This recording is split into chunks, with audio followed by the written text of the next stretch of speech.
அன்பார்ந்த நேயர்களே, யார் இவர் நிகழ்ச்சிக்கு உங்களை வரவேற்பதில் மிக்க மகிழ்ச்சி அடைகிறேன். தெய்வத்தை தேடுகிற கூட்டம் அதிகமாகிக் கொண்டே இருக்கிறது. ஆனால் தெய்வத்தை அறிந்திருக்கிறார்களா என்று கேட்டால் அதற்கு சரியான பதில் கிடைப்பதில்லை. தெய்வம் யார் என்பதை அறிவதை விட அவர் எப்படிப்பட்டவராக இருக்கிறார் என்பதையும் அவர் நமக்கு எதற்கு தேவை என்பதையும் பரிசுத்த வேதாகமத்திலிருந்து நமக்கு விளக்குகிறார் பாஸ்டர் டேவிட் பர்னபாஸ் அவர்கள். யார் இவர் நேயர்களுக்கு ஆண்டவராகிய இயேசு கிறிஸ்துவின் நாமத்தில் என்னுடைய அன்பான வாழ்த்துக்களை நான் தெரிவித்துக் கொள்கிறேன். இந்த நாளிலும் உங்களை சந்திப்பதில் மிக்க மகிழ்ச்சி அடைகிறேன். நம்முடைய தெய்வம், நம்மை படைத்த தெய்வம் யாராக எப்படிப்பட்டவராக இருக்கிறார் என்று உங்களோடு கூட சில காரியங்களை பகிர்ந்து கொள்ள விரும்புகிறேன். நம்முடைய நாட்டை பொறுத்தவரையிலே 30 முக்கோடி தெய்வங்கள் இருந்தாலும் கூட தெய்வம் யாராயிருக்கிறார், எப்படிப்பட்டவராய் இருக்கிறார் என்பதை நம்மில் அநேகர் சரியாக அறிந்திருக்கவில்லை என்பதுதான் உண்மையான ஒரு காரியம். பரிசுத்த வேதாகமத்திலே மோசே என்ற ஒரு மனிதன், அவன் அரண்மனையிலே வளர்ந்தவன் தான். ஆனால் வனாந்திரத்திலே ஆடுகளை 40 ஆண்டுகளாக மேய்த்து கொண்டிருந்தான். ஒரு சூழ்நிலை நிமித்தமாக அவனுடைய வாழ்க்கை அப்படி மாறி போயிற்று. அவன் சகல கல்விகளிலும் தேர்ந்தவனாக இருக்கிறான், கலைகளிலே தேர்ந்தவனாக இருந்தாலும் கூட 40 ஆண்டுகள் அவன் வனாந்திரத்திலே ஆடுகளை மேய்த்து கொண்டிருந்தான். ஆண்டவர் அவனை ஒரு நாளிலே சந்திக்கிறார், அவனை பெயர் சொல்லி அழைக்கிறார். அவன் ஆடுகளை மேய்த்து கொண்டிருந்த பொழுது அந்த இடத்துல இருந்த ஒரு முட்செடி பற்றி எரிந்தது. முட்செடி எரிந்தாலும் கூட அது கருகி போகவில்லை. அதை தூரத்திலிருந்து பார்த்த மோசே, இது என்ன அதிசயம், எரிகிறதானால் கருகி போகவில்லையே என்று சொல்லி அருகிலே போய் பார்க்கும்படியாய் போன பொழுது தெய்வம் அவனை பெயர் சொல்லி அழைத்தார். மோசே மோசே என்று சொல்லி கூப்பிட்டார். அவன் புரிந்து கொண்டான், தெய்வம் தன்னை அழைக்கிறார் என்பதை அறிந்து கொண்டான். இதோ இருக்கிறேன் என்று சொன்ன மோசே அந்த இடத்திலே தன் முகத்தை மூடிக்கொண்டு முகங்குப்புற விழுந்து, ஆண்டவரே இதோ இருக்கிறேன் என்று சொல்லி பதிலளித்தான். அப்பொழுதுதான் ஆண்டவர் அவனை ஒரு பணிக்காக அழைத்தார். இஸ்ரவேல் ஜனங்கள் அடிமைகளாயிருக்கிறார்கள், அவர்களை நான் விடுதலை ஆக்க வேண்டும், நீ அதற்காக புறப்பட வேண்டும் என்று சொன்னார். அப்பொழுதுதான் மோசே சொல்லுகிறான், ஆண்டவரே உன்னை யார் அனுப்பினது என்று சொல்லி கேட்டால் உம்முடைய பெயர் கூட எனக்கு தெரியாதே என்று சொல்லுகிறான். அந்த வசனத்தை நான் வாசிக்கிறேன், கவனிங்கள். யாத்ராகமம் 3வது அதிகாரம் 13வது வசனத்தை நான் வாசிக்கிறேன். 14ஆம் வசனத்திலே ஆண்டவர் சொல்லுகிற பதிலாகவும் இருக்கிறது. அப்பொழுது மோசே தேவனை நோக்கி, நான் இஸ்ரவேல் புத்திரிடத்தில் போய் உங்கள் பிதாக்களுடைய தேவன் உங்களிடத்தில் என்னை அனுப்பினார் என்று அவர்களுக்கு சொல்லும்போது அவருடைய நாமம் என்ன என்று அவர்கள் என்னிடத்தில் கேட்டார், நான் அவர்களுக்கு என்ன சொல்லுவேன் என்று சொல்லுகிறார். கல்வியிலே தேர்ந்தவன் தான் மோசே.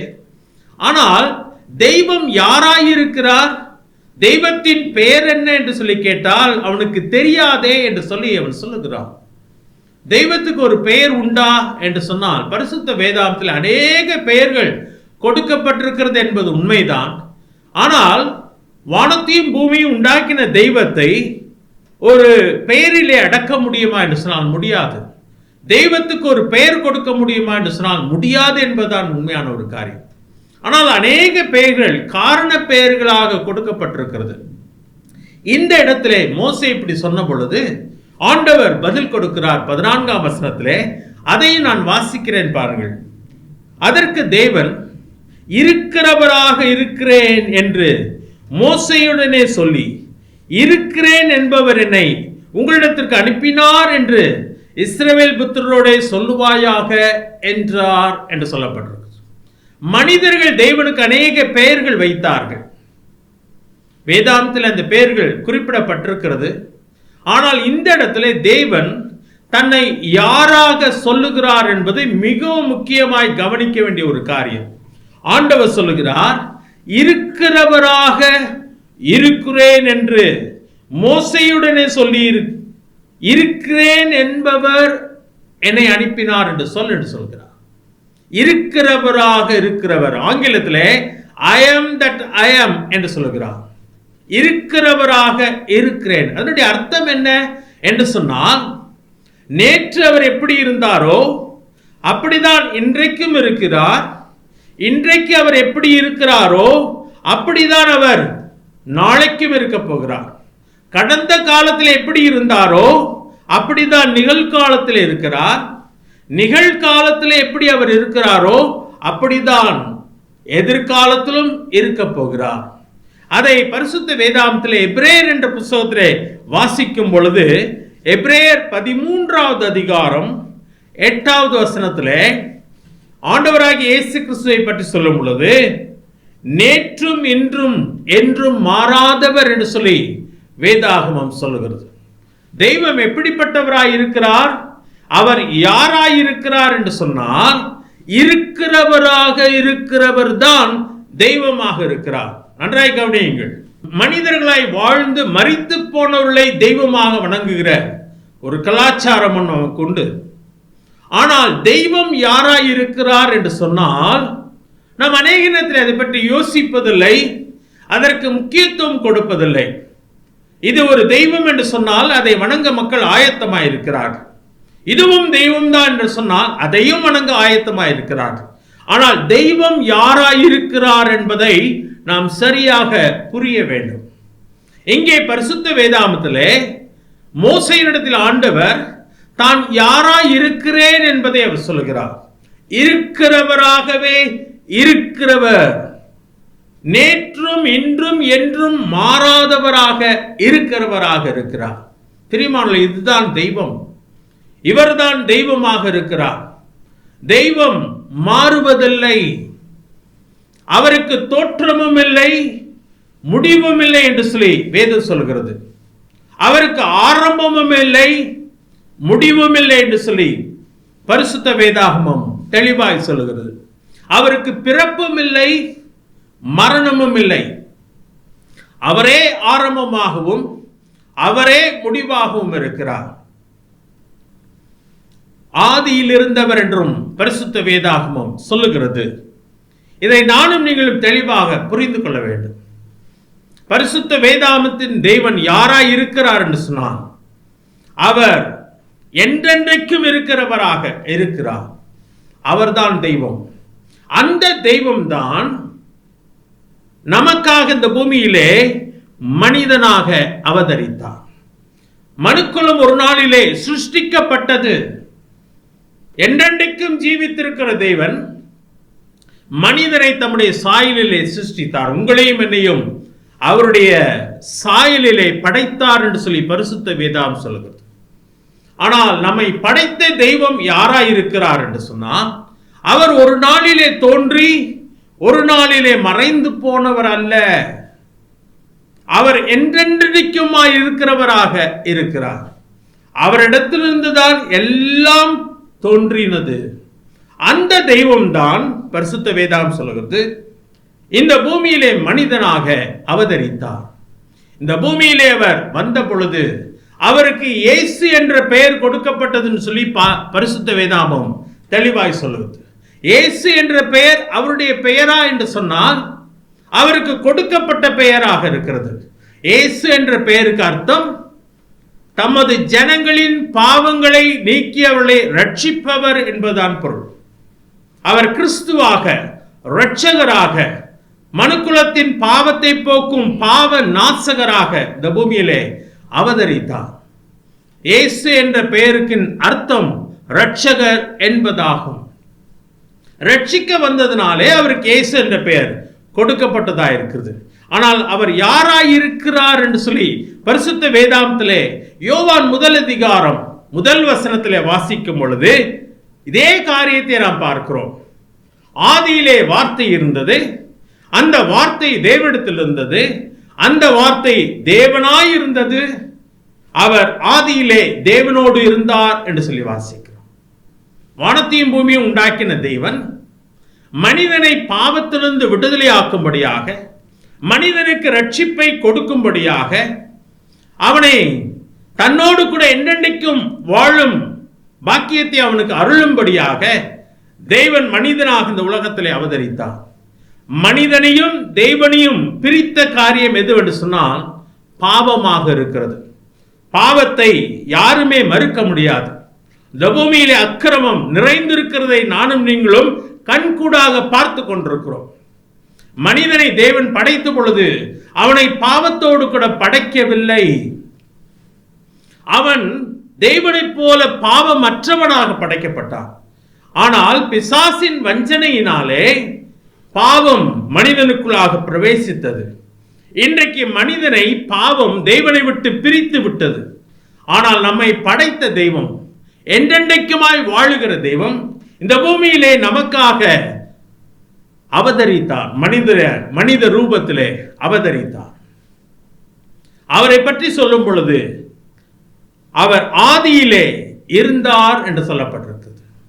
இயேசு கிறிஸ்துவை பற்றி அநேகர் சொல்லுகிற ஒரு காரியம் என்னவென்று சொன்னால், அவர் 2000 வருஷத்துக்கு முன்பதாக பிறந்தவர் தான் என்று சொல்லுவார்கள்.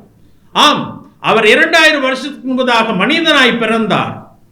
ஆனால் அவர் 2000 வருஷத்துக்கு முன்பதாய் தோன்றினவர் அல்ல. அவர் என்றென்றைக்குமாய் இருக்கிறவர். அவர் வானத்தையும் பூமியை உண்டாக்கினவர், என்னையும் உங்களையும் உண்டாக்கினவர். ஆனால் நம்முடைய மீட்புக்காக, நம்முடைய பரிகாரத்திற்காக, நம்முடைய பாவ நாசகராக இந்த பூமியிலே 2000 வருஷத்துக்கு முன்பதாக அவதரித்தார். அவர் யாராய் இருக்கிறார் என்று சொன்னார், அவர் என்றென்றைக்கும் ஜீவித்திருக்கிறவராக இருக்கிறார். ஒருவேளை உள்ளத்தில் கேள்வி எழுப்பலாம், அவர் மரித்தாரே என்று சொல்லி. தெய்வம் மரிக்க முடியுமா என்ற கேள்வி எழுப்பலாம். ஆம், அவர் மரித்தார். ஆனாலும் கூட 3ஆம் நாளிலே உயிரோடு கூட எழுந்தார். அவர் இந்த பூமியிலே மனிதனாய் பிறந்ததினாலே நம்மை போல இந்த பூமியிலே அவர் மரிக்கவும் செய்தார். ஆனால் அவர் நமக்காக பலியானார் என்று சொல்லி பரிசுத்த வேதம் சொல்கிறது. நம்முடைய பாவத்தை போக்கும் பலியாக அவர் மாறினார். அவரிடத்திலே பாவம் இல்லை, அவர் பாவம் செய்யவும் இல்லை. பதிலாக உலகத்தின் பாவத்தை முழுவதையும் தன் மீது எடுத்துக்கொண்டு மனிதனை பாவத்தின் பிடியிலிருந்து விடுதலையாக்கும்படியாக அவர் மரித்தார். வெளிப்படுத்துகிற விசேஷம் 1 அதிகாரம் 18வது வசனத்திலே வாசிப்போமானால் ஆண்டவர் சொல்லுகிறார், மரித்தேன் ஆனாலும் சதா காலங்களிலும் உயிரோடு இருக்கிறேன் என்று சொல்லுகிறார். ஆண்டவராகிய இயேசு கிறிஸ்துவை நாம் அப்படிதான் இந்த வேதாந்தத்திலே பார்க்கிறோம். மோசேயின் இடத்திலே சென்ற பொழுது அவர் சொன்னார், நான் இருக்கிறவராகவே இருக்கிறேன் என்று சொல்லி. தெய்வம் எப்படிப்பட்டவராய் இருக்கிறார் என்று சொன்னால், நேற்றும் இன்றும் என்றும் மாறாதவராக இருக்கிறார். ஆண்டவராகிய இயேசு கிறிஸ்துவை பற்றி வாசிக்கும் பொழுது அவர் ஆதியிலே இருந்த வார்த்தையாக இருக்கிறார். அவர் தேவனோடு கூட இருந்தார், தேவனாக இருந்தார். அவர்தான் இந்த பூமியிலே மனிதனாய் அவதரித்தார் என்று சொல்லப்படும். இயேசு கிறிஸ்து மரித்தார் என்று சொல்லும் பொழுது, ஆம், அவர் மரித்தார், மனிதனுடைய பாவத்திற்காக மரித்தார். ஆனால் அவர் உயிரோடு கூட எழுந்தார், தெய்வம் என்பதை நிரூபிக்கும்படியாக. அவர் சொல்லுகிறார், நான் மரித்தேன் ஆனாலும் சதா காலங்களிலும் உயிரோடு இருக்கிறேன் என்று சொல்கிறார். ஆண்டவராகிய இயேசு கிறிஸ்து இன்றைக்கு உயிரோடு இருக்கிறார். இதிலிருந்து நான் என்ன சொல்ல விரும்புகிறேன் என்று சொல்லி நீங்கள் நினைக்கலாம். அந்த நித்தியமான தேவன் இருக்கிறவராய் இருக்கிறவர், நேற்றும் இன்றும் என்றும் மாறாதவராய் இருக்கிறவர், மரித்தும் சதா காலங்களில் உயிரோடு இருக்கிறவர், உங்களுக்கும் எனக்கும் பாவ மன்னிப்பை மட்டுமல்ல நித்திய வாழ்க்கையை கொடுக்க விரும்புகிறார்.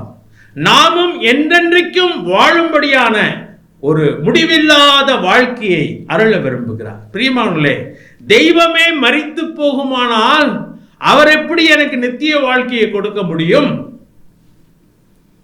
பரிசுத்த வேதாகமம் பேசுகிறதே எதை என்று சொன்னால், நித்திய ஜீவனை பற்றி தான் பேசுகிறது. மனிதன் இந்த பூமியிலே ஒரு நாளிலே பிறந்தான். ஆனால் அவன் என்றென்றைக்குமாய் வாழும்படியாக தெய்வத்தின் சாயலிலே படைக்கப்பட்டவனாக இருக்கிறான். நமக்கு தோற்றம் உண்டு, ஆனால் முடிவு இல்லை. மரணத்துக்கு பின்பதாக 2 இடங்களில் ஏதாவது ஒரு இடத்திலே அவன் நித்தியமாய் வாழப்போகிறான். பாவத்தோடு கூட ஒரு மனிதன் மரிப்பானேயானால் அவன் நித்தியமான நரகத்திலே அவன் வாழுவான் என்று சொல்லி பரிசுத்த வேதம் சொல்கிறது. ஆனால் பாவம் மன்னிக்கப்பட்டவனாக அவன் மரிப்பானேயானால் தெய்வத்தோடு கூட என்றென்றைக்குமாய் வாழுவான். அதுதான் நித்திய ஜீவன் என்று அழைக்கப்படுகிறது. அதை நமக்கு கொடுக்கக்கூடிய தெய்வம் யாராய் இருக்கிறார் என்று சொன்னால், அவர் இருக்கிறவராக இருக்க வேண்டும். அவர் நேற்றும் என்றும் என்றும் மாறாதவராய் இருக்க வேண்டும். அவர் மரித்தாலும் சதா காலங்களில் உயிரோடு இருக்கிறவராக இருக்க வேண்டும்.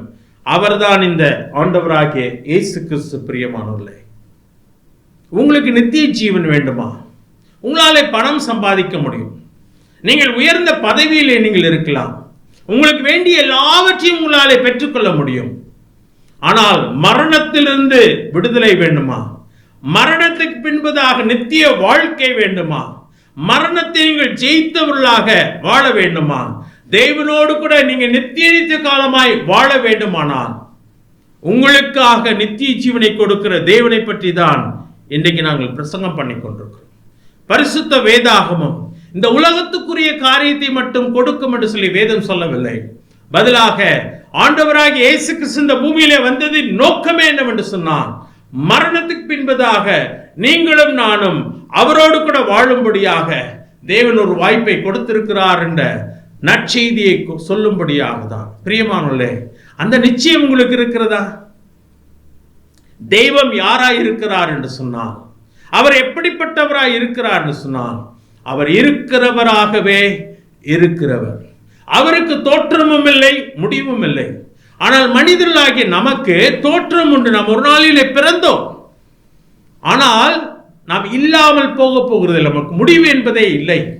ஒன்று நாம் நரகத்திலே வாழ வேண்டும், அல்லது மோட்சத்திலே வாழ வேண்டும், சொர்க்கத்திலே வாழ வேண்டும். ஆனால் சொர்க்கத்திலே தேவனோடு கூட வாழ வேண்டுமானால் நம்முடைய பாவங்கள் மன்னிக்கப்பட வேண்டும். நமக்கு பரிகாரம் தேவையாயிருக்கிறது. அதை கொடுக்கும்படியாக தான் தெய்வம் இந்த உலகத்திலே வந்து என்றென்றைக்குமாய் இருக்கிறவர் இந்த பூமியில வந்து மரணத்தை அவர் ஏற்றுக்கொண்டார். நாம் தான் மரணத்துக்குள்ளாக நித்திய நரகத்துக்குள்ளாய் போக வேண்டியவர்களாய் இருந்தோம். ஆனால் அந்த மரணத்தை அவர் ஏற்றுக்கொண்டபடியினாலே, அவர் மரித்தபடியினாலே எனக்கு மரணத்தை ஜெயிக்கும் ஜெயத்தை கொடுத்து விட்டார். பிரியமானே, அந்த காரியம் உங்களுக்கு தேவை என்பதை நான் உணர்கிறேன். உங்களுக்கு பொருள் இருக்கிறது, ஒருவேளை எல்லாமே இருக்கிறது, ஆனால் நித்திய ஜீவன் இருக்கிறதா? நீங்கள் மரணத்தை சந்திக்கும் நாளிலே தேவனோடு கூட வாழுவோம் என்ற நம்பிக்கை இருக்கிறதா? சொர்க்கத்துக்கு போவோம் என்ற உறுதி இருக்கிறதா? அதை தான் இந்த பரிசுத்த வேதாம் சொல்கிறது. இந்த பரிசுத்த வேதாந்தத்தில் ஒரு வசனம் இருக்கிறது, இம்மைக்காக மாத்திரம் ஒருவன் கிறிஸ்துவின் மேல் நம்பிக்கை உள்ளவனாய் இருப்பானேயானால் அவன் எல்லா மனுஷரை பார்க்கிலும் பரிதபிக்கப்படத்தக்கவன் என்று சொல்லி வேதம் சொல்லுகிறது. இம்மைக்காக மட்டும் இயேசு கிறிஸ்து இந்த பூமியில வரவில்லை, பதிலாக மறுமைக்காக, மரணத்துக்கு பின்பதாக நாங்கள் நித்திய ஜீவனை கொடுக்கும்படியாக இந்த பூமியில வந்தார். இந்த இயேசு கிறிஸ்துவை நீங்கள் ஏற்றுக்கொள்ளுங்கள். இருக்கிறவராய் இருக்கிற இவரை ஏற்றுக்கொள்ளுங்கள். நேற்றும் என்றும் என்றும் மாறாதவரை நீங்கள் விசுவாசியுங்கள். அவரை பற்றி கொள்ளுங்கள். அவர் கொடுக்கும் பாவ மன்னிப்பை பெற்றுக்கொள்ளுங்கள். அவர் கொடுக்க இருக்கிற அந்த நித்திய ஜீவனையும் பெற்றுக்கொள்ளுங்கள். இதை குறித்து அதிகமாய் அறிந்து கொள்ள விரும்பினால் நீங்கள் எங்களோடு கூட தொடர்பு கொள்ளலாம். இந்த அற்புதமான செய்தியை உங்களுக்கு நாங்கள் கொடுக்க விரும்புகிறோம். நீங்கள் அதை புரிந்து கொள்ளுங்கள். நீங்களும் தேவனோடு கூட என்றென்றைக்குமாய் வாழ வேண்டும். கர்த்தர் தாமே உங்களை ஆசீர்வதிப்பாராக. ஆமென். நீங்கள் இயேசுவின் அன்பையும் பாவ மன்னிப்பையும் நித்திய ஜீவனையும் பெற்றுக்கொள்ள வேண்டுமானால் அவரே உங்கள் பாவத்திற்காக தேவன் அருளிய பலி என உணர்ந்து விசுவாசத்துடன் அவரை உங்கள் வாழ்க்கையில் ஏற்றுக்கொள்ளுங்கள். இது உங்கள் இருதயத்தின் வாஞ்சியை வெளிப்படுத்துமானால் இந்த விசுவாச ஜெபத்தை இப்பொழுதே ஜெபியுங்கள். அப்பொழுது அவர் உங்கள் வாழ்க்கையில் வருவார். இது ஒரு ஜெபத்தின் மாதிரி. முதலில் நான் சொல்கிறேன், ஆண்டவராகிய இயேசுவே, நீர் எனக்கு தேவை. என் பாவத்திற்காக நீ சிலுவையில் மரித்ததுக்கு நன்றி. என் வாழ்க்கையின் கதவை நான் திறந்து உம்மை என் இரட்சகராகவும் ஆண்டவராகவும் ஏற்றுக்கொள்கிறேன். என் வாழ்க்கையை நீர் ஆட்கொண்டு நான் எப்படிப்பட்டவனாக இருக்க நீர் விரும்புகிறீரோ அப்படியாக என்னை மாற்றும். ஆமேன். இந்த ஜெபம் உங்கள் உள்ளத்தின் விருப்பத்தை வெளிப்படுத்துமானால் இப்பொழுதே நீங்கள் இருக்கும் இடத்தில் இந்த ஜெபத்தை ஜெபியுங்கள். நான் இந்த ஜெபத்தை ஒவ்வொரு வாக்கியமாக சொல்லும்போது நீங்களும் அமைதியாக சொல்லுங்கள். ஆண்டவராகிய இயேசுவே, நீர் எனக்கு தேவை. என் பாவத்திற்காக நீ சிலுவையில் மரித்ததுக்கு நன்றி. என் வாழ்க்கையின் கதவை நான் திறந்து உம்மை என் இரட்சகராகவும் ஆண்டவராகவும் ஏற்றுக்கொள்கிறேன். என் வாழ்க்கையை நீர் ஆட்கொண்டு நான் எப்படிப்பட்டவனாக இருக்க நீர் விரும்புகிறீரோ அப்படியாக என்னை மாற்றும். ஆமேன். இப்பொழுது நீங்கள் இந்த விசுவாச ஜெபத்தை ஜெபித்துள்ளீர்கள்.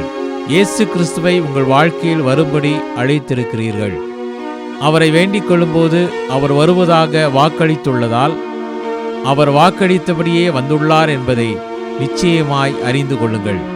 மேலும் உங்கள் பாவங்கள் மன்னிக்கப்பட்டது என்றும் நீங்கள் தேவனுடைய பிள்ளையாகி நித்திய ஜீவனை பெற்றுக்கொண்டீர்கள் எனவும் உறுதி கொள்ளுங்கள். ஜெபம் செய்வோம். எங்களை நேசிக்க நல்ல ஆண்டவரே, உம்முடைய வார்த்தைகளுக்கு அனுப்பிஸ்து. நீர் மட்டுமே இருக்கிறவராக இருக்கிறவர். நீர்தான் நேற்றும் இன்றும் என்றும் மாறாதவராயிருக்கிறீர். நீர் ஆதியில் இருந்த தேவனாக இருக்கிறீர். ஆனால் இந்த பூமியிலே வந்து எங்களுக்காய் மரித்தவர். ஆனால் நீர் மரித்தால் உயிரோடு கூட எழுந்தவர். மரித்தேனானால் சதா காலங்களில் உயிரோடு இருக்கிறவராய் இருக்கிறவன் சொல்லி வேதம் சொல்வது. ஆண்டவரே, நாங்கள் உம்மோடு கூட என்றென்றைக்குமாய் வாழும்படியான ஒரு வழியை நீர் எங்களுக்கு ஏற்படுத்தி இருக்கிறீர். அந்த செய்தியை நாங்கள் இப்பொழுது பிரசங்கித்திருக்கிறோம். இதை கேட்டவர்கள் அந்த நித்திய ஜீவனை பெற்றுக்கொள்ள கிருபை தாரும்.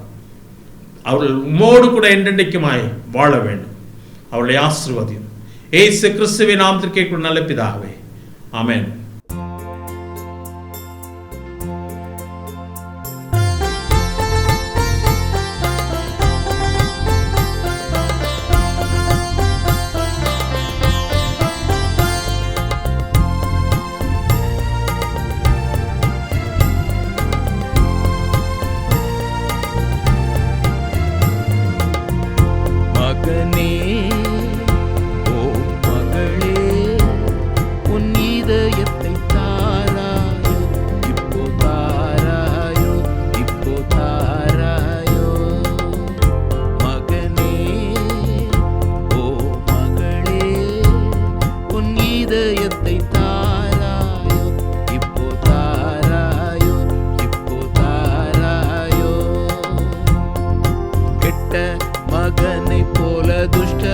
வழிகளிலே மட்டும் மிஞ்சி நீ அலைந்தா,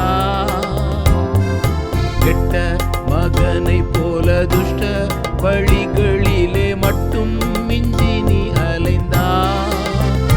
உன்னை கட்டி பிடித்து முத்தமிட்டு அரவணைப்பேன் திட்டம் இது நீ ஓடிவா. உன்னை கட்டி பிடித்து முத்தமிட்டு அரவணைப்பேன் திட்டம் இது நீ ஓடிவா. மகனே, ஓ மகளே, உன் இதயத்தை தாராயோ, இப்போ தாராயோ, இப்போ தாராயோ.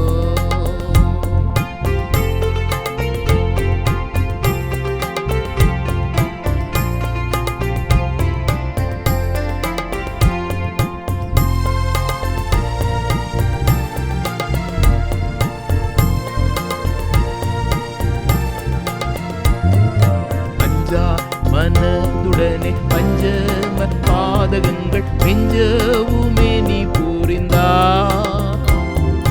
அஞ்சா மனதுடனே பஞ்சம பாதகங்கள் நெஞ்சவுமே நீ புரிந்தா. என் நெஞ்சம் உருகுதப்பா, எந்தன் காயங்களிலே தஞ்சம் தருவேன் வாராயோ.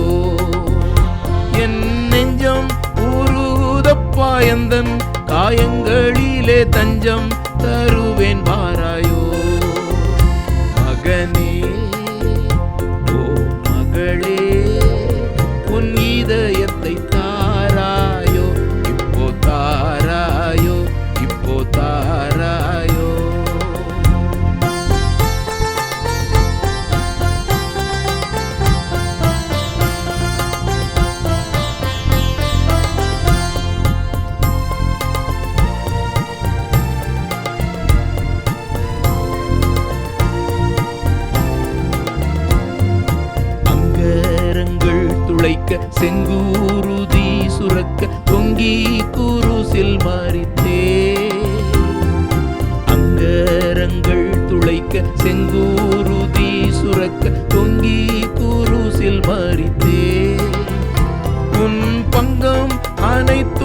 போக்கி தங்க அரண்மனையில் சிங்காசனத்தில் அமர்த்த உன் பங்கம் அனைத்தும் போக்கி தங்க அரண்மனையில் சிங்காசனத்தில் அமர்த்த மகனே ஓ மகளே உன் இதயத்தை தாராயோ இப்போ தாராயோ இப்போ தாராயோ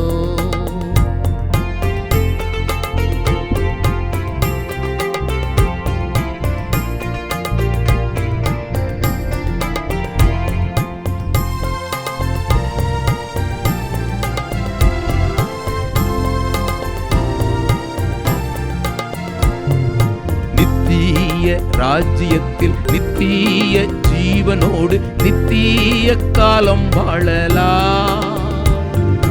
நித்திய ராஜ்யத்தில் நித்திய ஜீவனோடு நித்திய காலம் வாழலாம்.